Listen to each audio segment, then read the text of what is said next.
బాధ్యతలు పెరిగినాయి రాంబాబుకి.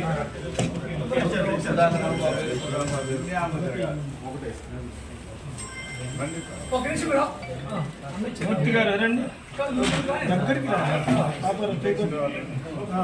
పడి పడి పడి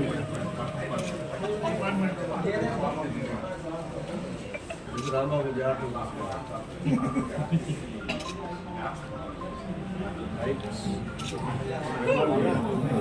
ఎవరైనా సరే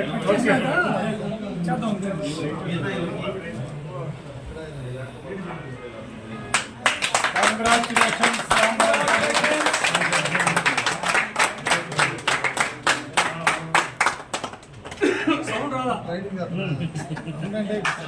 వర్ధిల్లాలి జర్నలిస్టుల ఐక్యత, వర్ధిల్లాలి జర్నలిస్టుల ఐక్యత.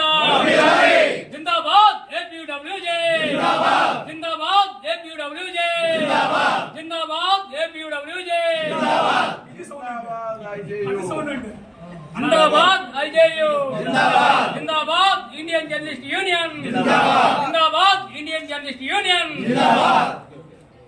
ఎందుకంటే యూనియన్ అధ్యక్షుడిగా పనిచేసే టైంలో నా ముందు నా వెనక ఉండి ఈ కార్యక్రమం రూపొందించాలన్నా, ఒక జెండా కట్టాలన్నా, ఒక ఫ్లెక్సీ కట్టాలన్నా, రాష్ట్ర స్థాయిలో ఎక్కడ కూడా దిమ్మి కట్టకపోతే మంచి ఆ దిమ్మి నిర్మాణంలో చేసింది రాంబాబు. ఇన్నాళ్ళకైనా సరే కష్టపడే వాళ్ళకి, యూనియన్ కోసం కష్టపడే వాళ్ళకి గుర్తింపు ఇచ్చినందుకు నిజంగా మురళన్నకి, అలాగనే ఓనన్నకు కూడా హృదయపూర్వక ధన్యవాదాలు తెలుపుతున్నాం. అలా కష్టపడే వాళ్ళకి యూనియన్లో సీనియర్లని గుర్తించండి, అట్లానే పనిచేసే వాళ్ళని ఎంకరేజ్ చేయండి.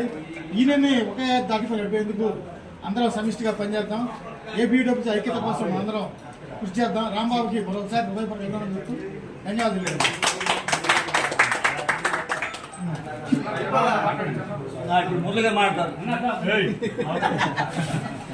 మిత్రుడు రాంబాబుకి ఐజేఎం మెంబర్గా ఈ పదవి రావడం అనేది చాలా సంతోషించిన విషయం.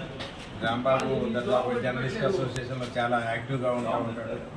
జర్నలిస్ట్ సమస్యల మీద అందరికంటే ముందు ఉంటూ ఉంటాడు. జర్నలిస్టులు కూడా అందరూ ఆలోచించుకోవాలి, కాస్త ఐకమత్యంగా ఉండడానికి ప్రయత్నం చేయాలి.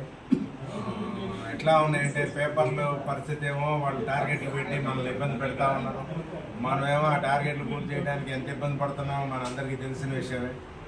మన బాధలు ఎవరు పట్టించుకునే వాళ్ళు లేరు.